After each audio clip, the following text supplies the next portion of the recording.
নমস্কাৰ সকলোকে স্বাগতম জনাইছো অন্য এটা ভিডিঅলৈ আৰু আজিৰ প্ৰথম কোৱেশ্চনটো হ'ল প্ৰাগজ্যোতিষপুৰৰ প্ৰথম গৰাকী ৰজা কোন আছিল শুদ্ধ অপচনটো হ'ব অপচন এ মহিৰংগ দানৱ প্ৰাগজ্যোতিষপুৰৰ প্ৰথম গৰাকী ৰজা আছিল মহিৰংগ দানৱ নেক্সট কোৱেশ্চন অসমত স্বৰাজ দলৰ সভাপতি কোন আছিল শুদ্ধ অপচনটো হ'ব অপচন ডি তৰুণৰাম ফুকন অসমত স্বৰাজ দলৰ সভাপতি আছিল তৰুণৰাম ফুকন নেক্সট কোৱেশ্চন মহেঞ্জোদাৰো কোনে আৱিষ্কাৰ কৰিছিল শুদ্ধ অপচনটো হ'ব option C R D Banerjee Mohenjodaro আৱিষ্কাৰ কৰিছিল আৰ ডি বেনাৰ্জীয়ে নেক্সট কোৱেশ্চন সিন্ধু উপত্যকা সভ্যতাত আৱিষ্কাৰ হোৱা প্ৰথম নগৰখনৰ নাম কি শুদ্ধ অপচনটো হ'ব অপচন এ হৰপ্পা সিন্ধু উপত্যকা সভ্যতাত আৱিষ্কাৰ হোৱা প্ৰথম নগৰখনৰ নাম আছিল হৰপ্পা নেক্সট কোৱেশ্চন কোনখন বেদত বলিদানৰ নিয়মাৱলীৰ উল্লেখ আছে শুদ্ধ অপচনটো হ'ব অপচন চি যজুৰ্বেদত বলিদানৰ নিয়মাৱলীৰ বিষয়ে উল্লেখ আছে নেক্সট কোৱেশ্চন কোন চনত ভাৰতৰ দিল্লীত চুলতানী শাসন প্ৰতিষ্ঠা হৈছিল শুদ্ধ অপচনটো হ'ব অপচন চি 1206 চনত ভাৰতৰ দিল্লীত চুলতানী শাসন প্ৰতিষ্ঠা হৈছিল নেক্সট কোৱেশ্চন উত্তৰ পূৰ্বাঞ্চলৰ কোনখন ৰাজ্যই অসমৰ সৈতে আটাইতকৈ চুটি সীমাৰেখা ভাগ কৰে শুদ্ধ অপচনটো হ'ব অপচন এ ত্ৰিপুৰাই আটাইতকৈ চুটি সীমাৰেখা ভাগ কৰে নেক্সট কোৱেশ্চন অসমৰ তলৰ কোনখন জিলাৰ লিংগ অনুপাত সৰ্বাধিক শুদ্ধ অপচনটো হ'ব অপচন ডি বাক্সা জিলাত লিংগৰ অনুপাত সৰ্বাধিক নেক্সট কোৱেশ্চন ব্ৰহ্মপুত্ৰৰ দক্ষিণ পাৰৰ সৰ্ববৃহৎ উপনৈ কোনখন অপচন আছে দিখৌ কপিলী জাঁজি ধনশিৰি শুদ্ধ অপচনটো হ'ব অপচন বি কপিলী ব্ৰহ্মপুত্ৰৰ দক্ষিণ পাৰৰ সৰ্ববৃহৎ উপনৈখনৰ নাম হ'ল কপিলী নেক্সট কোৱেশ্চন কোন বৰ্ষত দীপৰ বিলক ৰামছাৰ ক্ষেত্ৰ হিচাপে তালিকাভুক্ত কৰা হৈছিল শুদ্ধ অপচনটো হ'ব অপচন চি 2002 চনত দীপৰ বিলক ৰামছাৰ ক্ষেত্ৰ হিচাপে তালিকাভুক্ত কৰা হৈছিল নেক্সট কোৱেশ্চন ভাৰতৰ মুঠ মাটিকালিৰ কিমান শতাংশ অসমত অন্তৰ্গত শুদ্ধ অপচনটো হ'ব অপচন এ 2.39 শতাংশ নেক্সট কোৱেশ্চন কৰ্কটক্ৰান্তীয় ৰেখা ভাৰতৰ কেইখন ৰাজ্যৰ মাজেৰে পাৰ হৈ গৈছে শুদ্ধ অপচনটো হ'ব অপচন বি 8খন কৰ্কটক্ৰান্তীয় ৰেখা ভাৰতৰ 8খন ৰাজ্যৰ মাজে পাৰ হৈ গৈছে নেক্সট কোৱেশ্চন বুমলা পাছ ক'ত অৱস্থিত অপচনত আছে হিমাচল প্ৰদেশ অৰুণাচল প্ৰদেশ উত্তৰাখণ্ড ছিকিম ইয়াৰ ভিতৰত কাৰেক্ট এনচাৰটো হ'ব অপচন বি অৰুণাচল প্ৰদেশ বুমলা পাছ অৰুণাচল প্ৰদেশত অৱস্থিত নেক্সট কোৱেশ্চন তলৰ কোনখন ৰাজ্যত উলাৰ হ্ৰদ অৱস্থিত কি সুধিছে তলৰ কোনখন ৰাজ্যত উলাৰ হ্ৰদ অৱস্থিত ইয়াৰ ভিতৰত শুদ্ধ অপচনটো হ'ব অপচন চি জম্মু আৰু কাশ্মীৰ উলাৰ হ্ৰদ জম্মু আৰু কাশ্মীৰত অৱস্থিত নেক্সট কোৱেশ্চন তলৰ কোনখন ৰাজ্যত প্ৰথমে বাৰিষাৰ প্ৰভাৱ পৰে শুদ্ধ অপচনটো হ'ব অপচন বি কেৰেলা ৰাজ্যত প্ৰথমে বাৰিষাৰ প্ৰভাৱ পৰে নেক্সট কোৱেশ্চন সৌৰজগতৰ আটাইতকৈ ডাঙৰ উপগ্ৰহ কোনটো শুদ্ধ অপচনটো হ'ব অপচন এ গেনিমেড সৌৰজগতৰ আটাইতকৈ ডাঙৰ উপগ্ৰহটো হ'ল গেনিমেড নেক্সট কোৱেশ্চন কোনখন মহাদেশৰ মাজেৰে কৰ্কট ৰেখা বিষুৱ ৰেখা মকৰক্ৰান্তীয় ৰেখা পাৰ হৈ গৈছে শুদ্ধ অপচনটো হ'ব অপচন চি আফ্ৰিকা মহাদেশৰ মাজেৰে কৰ্কট ৰেখা বিষুৱ ৰেখা আৰু মকৰক্ৰান্তীয় ৰেখা পাৰ হৈ গৈছে নেক্সট কোৱেশ্চন 0 ডিগ্ৰী মেৰিডিয়ানক কি বুলি জনা যায় কি সুধিছে 0 ডিগ্ৰী মেৰিডিয়ানক কি বুলি জনা যায় শুদ্ধ অপচনটো হ'ব option C prime meridian 0 degree মেৰিডিয়ানক প্ৰাইম মেৰিডিয়ান বুলি জনা যায় নেক্সট কোৱেশ্চন লিবিয়াৰ ৰাজধানীৰ নাম কি শুদ্ধ অপশ্যনটো হ'ব অপশ্যন বি ত্ৰিপোলি লিবিয়াৰ ৰাজধানীৰ নাম হ'ল ত্ৰিপোলি আৰু লিবিয়াৰ মুদ্ৰা হ'ল লিবিয়াৰ দিনাৰ নেক্সট কোৱেশ্চন ভাৰতীয় সংবিধানৰ কোনটো অনুচ্ছেদত শিক্ষাক মৌলিক অধিকাৰ হিচাপে অন্তৰ্ভুক্ত কৰা হৈছে শুদ্ধ অপশ্যনটো হ'ব option B article 21A article 21A শিক্ষাক মৌলিক অধিকাৰ হিচাপে অন্তৰ্ভুক্ত কৰা হৈছে নেক্সট কোৱেশ্চন অসম বিধানসভাৰ প্ৰথম অধ্যক্ষ কোন আছিল শুদ্ধ অপশ্যনটো হ'ব অপশ্যন এ বাবু বসন্ত কুমাৰ দাস বাবু বসন্ত কুমাৰ দাস আছিল অসম বিধানসভাৰ প্ৰথমজন অধ্যক্ষ নেক্সট কোৱেশ্চন উচ্চতম ন্যায়ালয়ৰ ন্যায়াধীশসকলক কোনে নিযুক্তি প্ৰদান কৰে শুদ্ধ অপশ্যনটো হ'ব অপশ্যন বি ৰাষ্ট্ৰপতি উচ্চতম ন্যায়ালয়ৰ ন্যায়াধীশসকলক নিযুক্তি প্ৰদান কৰে ৰাষ্ট্ৰপতিয়ে নেক্সট কোৱেশ্চন সংবিধানৰ প্ৰস্তাৱনা কোনে প্ৰস্তুত কৰিছিল শুদ্ধ অপশ্যনটো হ'ব অপশ্যন এ জৱাহৰলাল নেহৰু সংবিধানৰ প্ৰস্তাৱনাখন প্ৰস্তুত কৰিছিল জৱাহৰলাল নেহৰুৱে নেক্সট কোৱেশ্চন তলৰ কোনটো গ্ৰহ আটাইতকৈ উজ্জ্বল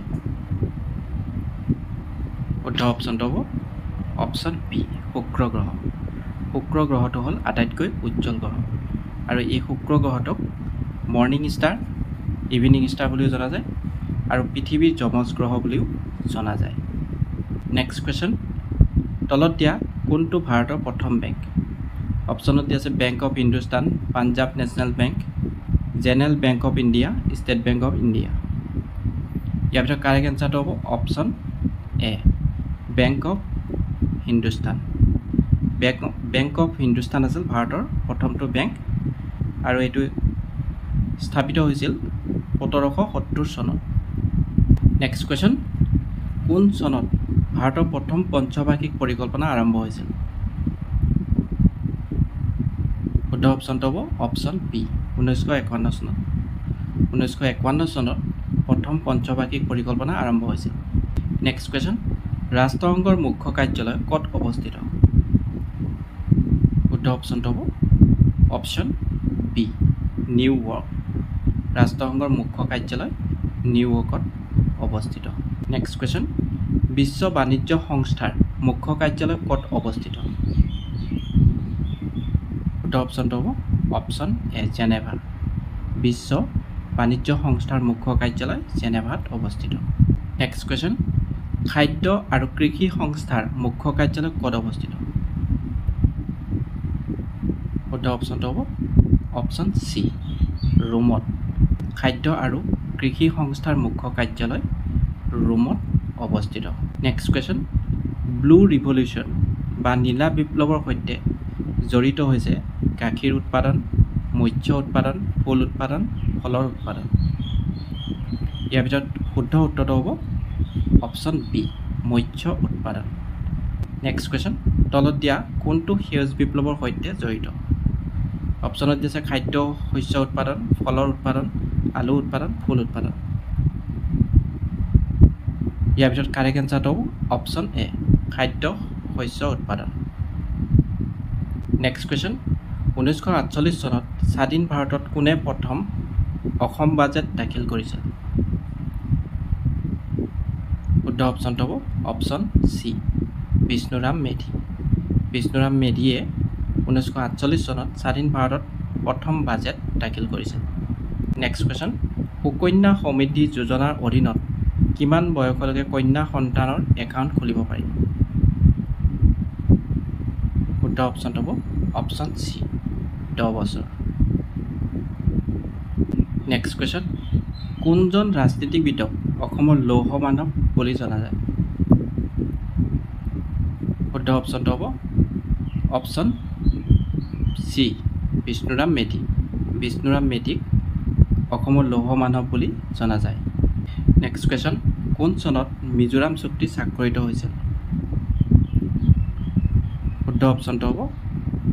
অপশ্যন ডি 1986 1986 চনত মিজোৰাম চুক্তি স্বাক্ষৰিত হৈছিল নেক্সট কুৱেশ্যন মণিপুৰ ৰাজ্যৰ ৰাজধানী কি শুদ্ধ অপশ্যনটো হ'ব অপশ্যন চি ইম্ফল মণিপুৰৰ ৰাজধানী হ'ল ইম্ফল নেক্সট কুৱেশ্যন উত্তৰ পূবৰ কোনখন ৰাজ্য পূৰ্বতে নেফা নামেৰে জনাজাত আছিল শুদ্ধ অপশ্যনটো হ'ব অপশ্যন এ অৰুণাচল প্ৰদেশ উত্তৰ পূৰ্বাঞ্চলৰ অৰুণাচল প্ৰদেশ ৰাজ্যখনক পূৰ্বতে নেফা নামেৰে জনা গৈছিল নেক্সট কুৱেশ্যন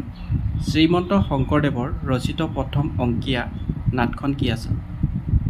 অপশ্যন হৈছে ৰুক্মিণী হৰণ কালীয় দমন চিহ্নযাত্ৰা পাৰিজাত হৰণ ইয়াৰ ভিতৰত কাৰেক্ট এনচাৰটো হ'ব option C Chinhayatra next question Jnanpith বঁটা বিজয়ী প্ৰথমগৰাকী অসমীয়া কোন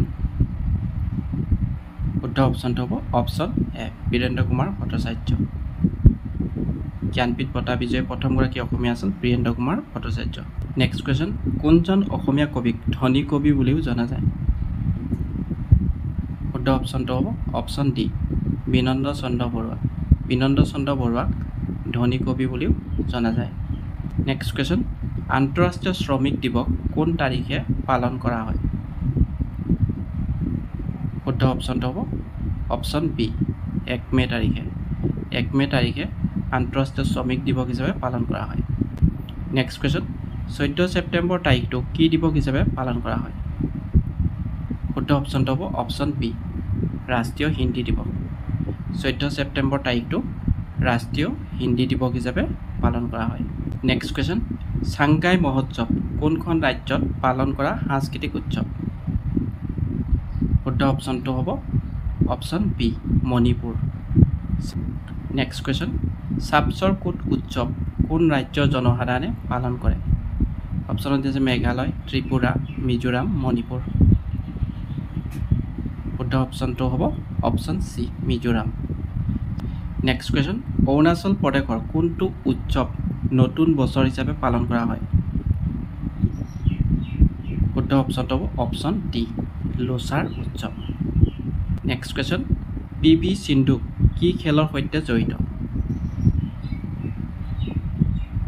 শুদ্ধ অপশ্যনটো হ'ব option B badminton PV Sindhu badminton খেলৰ সৈতে জড়িত নেক্সট কুৱেশ্যন মানৱ শৰীৰৰ আটাইতকৈ সৰু হাড় কোনডাল শুদ্ধ অপশ্যনটো হ'ব অপশ্যন ডি ষ্ট্ৰেপছ মানৱ শৰীৰৰ আটাইতকৈ সৰু হাড়ডালৰ নাম হ'ল ষ্ট্ৰেপছ নেক্সট কুৱেশ্যন ব্লিচিং পাউডাৰৰ ৰাসায়নিক নাম কি শুদ্ধ অপশ্যনটো হ'ব অপশ্যন চি কেলছিয়াম হাইপ'ক্লৰাইড ব্লিচিং পাউডাৰৰ ৰাসায়নিক নাম হ'ল কেলছিয়াম হাইপ'ক্লৰাইড নেক্সট কুৱেশ্যন বেকিং ছ'ডাৰ ৰাসায়নিক নাম কি শুদ্ধ অপশ্যনটো হ'ব অপশ্যন চি ছ'ডিয়াম বায়'কাৰ্বনেট বেকিং ছ'ডাৰ ৰাসায়নিক নাম হ'ল ছ'ডিয়াম বায়'কাৰ্বনেট নেক্সট কুৱেশ্যন কোনে মহাত্মা গান্ধীক জাতিৰ পিতা উপাধি প্ৰদান কৰিছিল শুদ্ধ অপশ্যনটো হ'ব অপশ্যন এ সুভাষ চন্দ্ৰ বসু সুভাষ চন্দ্ৰ বসুৱে মহাত্মা গান্ধীক জাতিৰ পিতা উপাধি প্ৰদান কৰিছিল নেক্সট কুৱেশ্যন স্বাধীন ভাৰতৰ প্ৰথমগৰাকী গভৰ্ণৰ জেনেৰেল কোন আছিল শুদ্ধ অপশ্যনটো হ'ব option B Lord Mountbatten স্বাধীন ভাৰতৰ প্ৰথমগৰাকী গভৰ্ণৰ জেনেৰেল আছিল Lord Mountbatten next question Cripps mission কোন চনত ভাৰতলৈ আহিছিল শুদ্ধ অপশ্যনটো হ'ব অপশ্যন চি 1942 চনত ক্ৰিপছ মিছন ভাৰতলৈ আহিছিল 1942 চনত নেক্সট কুৱেশ্যন চাইমন কমিছনে কোন চনত ভাৰত ভ্ৰমণ কৰিছিল শুদ্ধ অপশ্যনটো হ'ব অপশ্যন বি 1928 চনত চাইমন কমিছনে ভাৰত ভ্ৰমণ কৰিছিল 1928 চনত নেক্সট কুৱেশ্যন পাল বংশৰ প্ৰতিষ্ঠাপক কোন আছিল শুদ্ধ অপশ্যনটো হ'ব অপশ্যন চি গোপাল পাল বংশৰ প্ৰতিষ্ঠাপক আছিল গোপাল নেক্সট কুৱেশ্যন কাৰ ৰাজত্বকালত মোগল স্থাপত্যৰ সোণালী যুগ হিচাপে বিবেচিত শুদ্ধ অপশ্যনটো হ'ব option B Shahjahan next question পানীপথৰ দ্বিতীয় যুদ্ধ হিমু আৰু কাৰ মাজত সংঘটিত হৈছিল শুদ্ধ অপশ্যনটো হ'ব অপশ্যন ডি আকবৰৰ মাজত পানিপথৰ দ্বিতীয় যুদ্ধখন হিমু আৰু আকবৰৰ মাজত সংঘটিত হৈছিল। নেক্সট কুৱেশ্যন, কোনটো আন্দোলনত ভোগেশ্বৰী ফুকননিৰ মৃত্যু হৈছিল? শুদ্ধ অপশ্যনটো হ'ব অপশ্যন এ ভাৰত্যাগ আন্দোলন। নেক্সট কুৱেশ্যন, দাণ্ডি যাত্ৰাত অসমৰ পৰা কোনে যোগদান কৰিছিল? শুদ্ধ অপশ্যনটো হ'ব option B Liladhar Barua. Next question, কোনগৰাকী ৰজাৰ ৰাজত্বকালত দণ্ডুৱা বিদ্ৰোহ সংঘটিত হৈছিল? অপশ্যনত দি আছে লক্ষ্মী সিংহ, পুৰন্দৰ সিংহ, কমলেশ্বৰ সিংহ, গৌৰীনাথ সিংহ। ইয়াৰ ভিতৰত শুদ্ধ উত্তৰটো হ'ব অপশ্যন চি কমলেশ্বৰ সিংহ।